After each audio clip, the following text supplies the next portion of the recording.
Hello hi എല്ലാ കൂട്ടുകാർക്കും എൻ്റെ പുതിയൊരു വീഡിയോയിലേക്ക് സ്വാഗതം. അപ്പോൾ ഞങ്ങൾ ഇന്ന് ഹോസ്പിറ്റലിൽ പോയ സമയത്ത് ഇവിടെ ഒരു കടയിൽ കയറിയിട്ടുണ്ടായിരുന്നു കേട്ടോ. അപ്പോൾ കുറച്ച് തുണി എടുക്കണം, സഞ്ചി തയ്ക്കാനുള്ള ഒരു തുണി എടുക്കാൻ വേണ്ടിയിട്ട് ഞങ്ങളങ്ങനെ കയറിയതാണ്. അപ്പോൾ വിലയൊക്കെ ചോദിച്ചപ്പോൾ 10 രൂപ മുതൽ 50 രൂപ വരെയുള്ള തുണികളൊക്കെ ഉണ്ടെന്ന് പറഞ്ഞു കേട്ടോ. അപ്പോൾ നമുക്ക് ടെക്സ്റ്റൈൽസൊക്കെ ഒന്നല്ല, പലചരക്ക് കടയ്ക്കുള്ള സഞ്ചി തയ്ക്കാൻ വേണ്ടിയിട്ടായിരുന്നു കേട്ടോ. അപ്പോൾ ഞങ്ങളങ്ങനെ വില ചോദിച്ചപ്പം ലാസ്റ്റ് അവർ പറഞ്ഞു 30 രൂപേൻ്റെ ആണ് തുണി ഉള്ളത്, കുറഞ്ഞത് 30 രൂപേൻ്റെ എന്നാണ്. അപ്പോൾ ഞങ്ങൾ 3 മീറ്റർ അവിടെ നിന്ന് എടുത്തോളൂ കേട്ടോ. ബാക്കി തയ്ച്ച് നോക്കിയിട്ട് എന്തെങ്കിലും ലാഭം വരുന്നുണ്ടോ അല്ലെങ്കിൽ സെയിലാകുന്നുണ്ടോ നോക്കിയിട്ട് എടുക്കാൻ വെച്ചിട്ട് അങ്ങനെ 3 മീറ്റർ എടുത്ത് ഞങ്ങൾ അവിടെ നിന്ന് ഇറങ്ങി കേട്ടോ. അപ്പോൾ ഒരു 20 രൂപക്കൊക്കെ തുണി കിട്ടും വിചാരിച്ചിട്ട് ഞാൻ 1000 രൂപ കയ്യിൽ പിടിച്ചിട്ടാണ് കേട്ടോ പോയിരുന്നത്. അപ്പോൾ കുറച്ച് തുണി അധികം എടുക്കുക എന്നായിരുന്നു, തയ്ക്കും ചെയ്യും. ഇപ്പോൾ എന്തായാലും വേറെ പണിയൊന്നുമില്ലല്ലോ, മക്കളൊക്കെ പോയി കഴിഞ്ഞാൽ പിന്നെ ഫ്രീ ആണ്. അപ്പോൾ നമുക്ക് തയ്ക്കാമെന്ന് പറഞ്ഞിട്ട് ഞാൻ 1000 രൂപയ്ക്ക് ഉള്ള തുണി എടുക്കാമെന്ന് പറഞ്ഞിട്ട് പോയതാണ് കേട്ടോ. അപ്പോൾ അവിടെ എത്തിയപ്പോൾ വില 30 ആണെന്ന് പറഞ്ഞപ്പോൾ എന്തായാലും നമുക്ക് കുറച്ച് തുണി എടുത്ത് തയ്ച്ച് നോക്കാം, സാമ്പിൾ തയ്ച്ച് നോക്കാം പറഞ്ഞിട്ട് അങ്ങനെ ഞങ്ങൾ 3 മീറ്റർ തുണിയേ എടുത്തിട്ടുള്ളൂ. ഇനി അധികം വേണമെന്നുണ്ടെങ്കിൽ നമുക്ക് പിന്നെ വന്ന് എടുക്കാമെന്ന് പറഞ്ഞിട്ട് ഞങ്ങൾ അവരുടെ അടുത്ത് പിന്നെ വരാമെന്ന് പറഞ്ഞ് അവിടെ നിന്ന് അങ്ങനെ ഇറങ്ങിയിട്ടോ.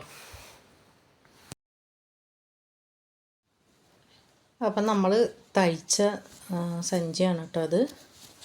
അപ്പോൾ നമ്മളിത് എടുക്കുന്ന സമയത്ത് മീറ്ററിന് വന്നിട്ട് 30 രൂപയാണ് കേട്ടോ. അപ്പോൾ ഒരു 3 മീറ്ററുള്ളൂ ഞങ്ങൾ എടുത്തിട്ട് സാമ്പിളിന് തയ്ച്ച് നോക്കാം. നമുക്ക് തയ്ച്ച് അതിലെന്തെങ്കിലും ഒരു ലാഭം കിട്ടുമൊക്കെ ആണെങ്കിൽ നമുക്ക് കുറച്ച് കൂടുതൽ തുണി എടുക്കാമെന്നൊക്കെ പറഞ്ഞിട്ട് അങ്ങനെ പോയിട്ട് 3 മീറ്റർ ആകെ എടുത്തുള്ളൂ. 30 രൂപയാണിപ്പോൾ 3 മീറ്റർ എടുത്തു.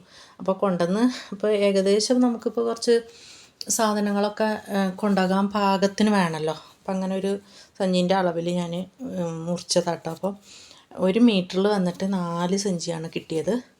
അപ്പോൾ 3 മീറ്ററിൽ 12 കേട്ടോ. അപ്പോൾ അതിന് കയറും കാര്യങ്ങളൊക്കെ വെച്ച് തയ്ച്ച് കഴിഞ്ഞപ്പോൾ 12 കേട്ടോ.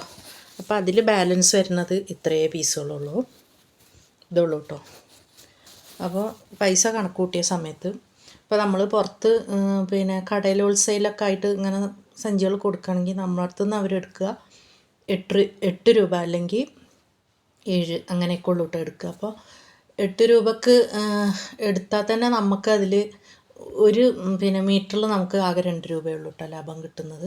പിന്നെ വന്നിട്ട് തൈക്കൂലി, തയ്ക്കണം, പിന്നെ നൂല്, ഇതൊക്കെ നോക്കുമ്പോൾ അതിലൊരു ലാഭവും ഇല്ല കേട്ടോ. അപ്പോൾ 3 മീറ്ററിലാകെ നമുക്ക് 6 രൂപയാണ് കിട്ടുന്നത് ലാഭം. അപ്പോൾ ഞാനിത് വീട്ടിൽ ഉപ്പക്കും കടയുണ്ട്, അതുപോലെ ആങ്ങളക്കും കടയുണ്ട്. അപ്പോൾ അവർ വാങ്ങിക്കോളാം കുറച്ച്. അപ്പോൾ തയ്ച്ച് കൊടുക്കുകയാണെങ്കിൽ അങ്ങനെ മരുമോന് കൊണ്ടുപോയി കൊടുക്കുക കടകൾക്കൊക്കെ, നമുക്ക് അങ്ങനെ സെയിലാക്കാമെന്നൊക്കെ പറഞ്ഞിട്ട് പരിപാടി തുടങ്ങാമെന്ന് വെച്ചിട്ട് അങ്ങനെ തുടങ്ങിയതാണ് കേട്ടോ.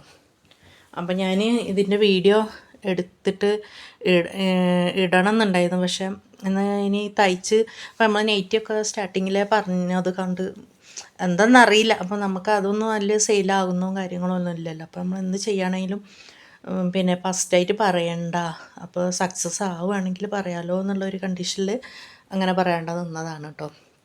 അപ്പോൾ ഇത് ഏതായാലും ഇപ്പോൾ ഞാനിങ്ങനെ ഉപ്പാനോട് പറഞ്ഞു 8 രൂപ നമുക്ക് കിട്ടുള്ളൂ. അപ്പോൾ അവർ കടയിൽ നമ്മളടുത്ത് നിന്ന് 8 രൂപയ്ക്ക് എടുത്തിട്ട് അവർ പുറത്ത് കൊടുക്കുമ്പോൾ 10 രൂപയ്ക്ക്. അപ്പോൾ എങ്ങനെയും നമുക്ക് 8 രൂപ വേണം. പിന്നെ ഇത് സെയിലാക്കി തരുന്ന ആൾക്ക് 1 രൂപയെങ്കിലും നമ്മൾ കൊടുക്കണ്ടേ. അപ്പോൾ നോക്കുമ്പോൾ ഒരു ലാഭമില്ല. ചിലപ്പോൾ നമുക്ക് മുതൽ ഇറക്കിയ പൈസയും കൂടെ ഇങ്ങോട്ട് കിട്ടാണ്ടാവില്ല.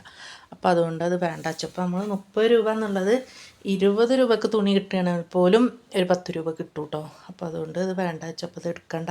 അപ്പോൾ നമുക്ക് കുറഞ്ഞ പൈസ എന്തെങ്കിലും കുറഞ്ഞ പൈസക്ക് തുണി എടുക്കുകയാണ്. അല്ലെങ്കിൽ ഞങ്ങൾ ആദ്യമൊക്കെ ഇങ്ങനെ തയ്ച്ച് ചെയ്യുന്നത് ഈ റോഡിൽ നിന്ന് ഞങ്ങൾക്ക് അവിടെ ഒരു താത്ത ഉണ്ടായിരുന്നു. അപ്പോൾ അവർ തുണി എടുത്തിട്ട് ഈ റോഡിൽ നിന്ന് അങ്ങനെ തുണി എടുത്തിട്ട് മുറിച്ച് ഞങ്ങൾക്ക് കൊണ്ടുവന്ന് തരുമായിരുന്നു കേട്ടോ. അപ്പോൾ നൂലും ഒക്കെ കൊണ്ടുവന്ന് തരും. ഞങ്ങൾ 1 രൂപയ്ക്കാണ് കേട്ടോ സഞ്ചി തയ്ച്ചിട്ടുണ്ടായിരുന്നത്. അപ്പോൾ അതുപോലെ എന്തെങ്കിലുമൊക്കെ ചെയ്യാൻ, വെറുതെ വീട്ടിലിരിക്കല്ലേ എന്നൊക്കെ ഒരു ഇതിൽ അങ്ങനെ ചെയ്യാമെന്ന് വിചാരിച്ചതാണ്. അപ്പോൾ അത് ഇങ്ങനെ ആയിട്ടോ. അപ്പോൾ ഇനി ഉപ്പ പറഞ്ഞത് നമുക്ക് കുറഞ്ഞ വിലക്ക് തുണി കിട്ടുകയാണെങ്കിൽ തയ്ക്കുക, അല്ലെങ്കിൽ പിന്നെ അതിനിരിക്കേണ്ട. ഇതിപ്പോൾ വന്നിട്ട് ഞാൻ 12 എണ്ണം തയ്ച്ചത് എന്ന് വെച്ചാൽ ഒരു 10-11 മണിയാകുമ്പോൾ ഞാൻ ഇരുന്നിട്ട് 2 മണി വരെ ഇരുന്ന് തയ്ച്ചിട്ടുണ്ട് കേട്ടോ. അപ്പോൾ നമുക്ക് സമയം വേസ്റ്റ്, അല്ലെങ്കിൽ അതിൽ ഇരുന്നിട്ട് അതിന് എന്തെങ്കിലും ഒരു കാര്യം വേണ്ട, അതുമില്ല കേട്ടോ. അപ്പോൾ പിന്നെ ഇനി കിട്ടുകയാണെങ്കിൽ വില കുറഞ്ഞ എന്തെങ്കിലും കിട്ടുകയാണെങ്കിൽ നമുക്ക് തയ്ക്കണം, അത്രേ ഉള്ളൂ. അപ്പോൾ എന്തായാലും എന്തെങ്കിലും ഒരു കൈത്തൊഴിലാവുമല്ലോ വെച്ചിട്ടാണ് ഇതിന് നിന്നത് കേട്ടോ. അപ്പോൾ 10 രൂപ ഉണ്ടെങ്കിൽ നമ്മളെ കയ്യിലുണ്ടെങ്കിൽ അതൊരു ഇതല്ലേ. അപ്പം അങ്ങനെ ചെയ്യാമെന്ന് വിചാരിച്ചാണ്. അപ്പോൾ അത് ഫ്ലോപ്പായി പോയിട്ടോ. ഇനി എന്തെങ്കിലും ഉണ്ടെങ്കിൽ നോക്കണം. അപ്പോൾ ഇന്ന് ഇത്രയേ ഉള്ളൂ വീഡിയോ. ഈ വീഡിയോ നിങ്ങൾക്ക് ഇഷ്ടപ്പെട്ടു എന്ന് വിചാരിക്കുന്നു. ഇഷ്ടപ്പെട്ടാൽ ലൈക്ക് ചെയ്ത് ഷെയർ ചെയ്ത് സപ്പോർട്ട് ചെയ്യാൻ മറക്കരുത്.